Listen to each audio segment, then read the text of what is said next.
Hey everyone, and welcome to my fall capsule wardrobe. This is going to be part 1 of 2 for this series. Today I'm going to talk about the different considerations that I stood by when I created my capsule wardrobe, and then how I actually executed building my wardrobe.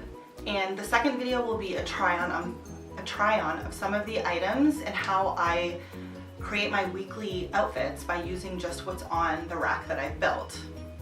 So before I even started building my wardrobe, I thought about 3 considerations, and these considerations I stood by throughout the entire process. So the first one being, what do I actually do on a day-to-day basis, and who am I? So think about, are you a student? Are you a professional? If you're really casual like I am, I just stuck with all casual wear and I didn't really go out of that. And I find that's so much easier than mixing and matching professional wear with casual wear, because then your wardrobe just ends up getting too big. The second thing that I considered was I stuck to a specific color palette. I know a lot of people are doing this anyways, but it really helps to minimize what you're purchasing. So whenever I go into a store, I usually beeline to the colors that I love, and I usually stick with those. So I'm really into beiges. Of course, there's white and black. I really like earth tones. I love orange at this time of year. So I only purchase items within that specific color palette, and it just makes everything so much easier because then everything mixes and matches. And the third thing that I considered was I always stick with a couple of brands. So I usually will stick to Forever 21, which I try not to, but I definitely do buy from them. H&M, ZARA, Saks. So I stick with a handful of different designers, different brands, different companies. It just makes things so much easier because then I know my size. All the styles are usually the same, the quality is pretty similar. So those considerations are what I stood by the entire time that I was putting this together. When actually building my wardrobe and executing it, I'm a visual person, so I can't just do things kind of on a whim. I need to write things down. I need to actually maybe even draw things to kind of visualize what it's going to look like and what I need. So basically what I did is I drew a chart that I will show you.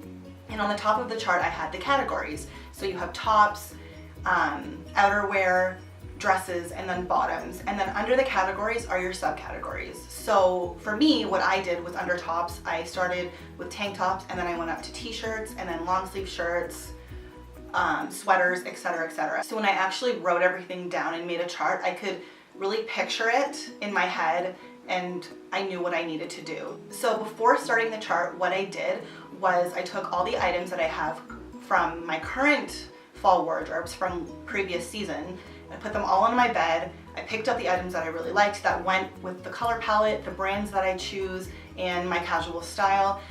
I put all of those onto the rack, and then I sort of just filled in the blanks. So I already had some sweaters, I had a turtleneck, so I wrote all of the items that I already had down on the chart, and then I just filled in the blanks with things that I needed to purchase in order to have a full wardrobe and have all the items that I needed.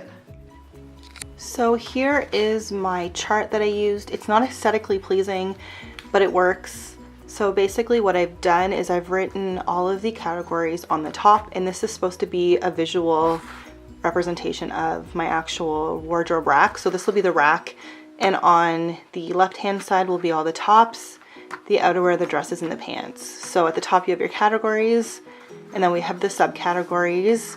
And what I did was, out of the items that I already had, I wrote them down, and then I sort of filled in the blank.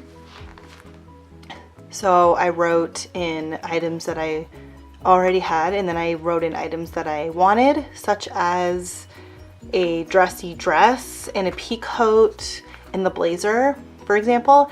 And then what I did was, once I purchased those items, I put a check mark beside. If I had 2 of the same items, so I have 2 going out tops, I would put two check marks. And once I had everything checked off, I knew that my wardrobe was complete. So you guys can obviously do this however you want. I've seen people do this bullet journal style. You can totally have an entire notebook just for these types of charts. You can draw, so you can draw tank tops and all those things instead of writing them down. But for me, I wrote them down, and this helps me visually see what I have and what I need. I will also link some that I have seen on Pinterest that are really helpful. You can print ones out that have boxes on the side and just check off the boxes. So however you like to do it is totally up to you, but this is such a perfect way to stay organized and also to make it a lot simpler so that you're not overwhelmed. So after following those 3 considerations and creating a chart so I could visually see what I was doing, I finally finished creating my wardrobe, and now I'm going to go through each piece and show you exactly what I have in it.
So there you have it. That's pretty much it. This isn't difficult. This isn't difficult. I've been doing this now for 3 seasons, and each season I learn something new. I learn easier ways to curate the wardrobe that I want, and I am 100% confident in going forward and doing this for winter, for next spring, for next summer, and just continuing on with a capsule wardrobe because it's actually made my life so much easier. So thank you guys so much for watching. If this helped you out, please let me know. If there's anything else that I can help you with, if there's any other videos that you want to see, let me know. And yeah, thanks so much for watching, and I'll see you in my next one. Bye.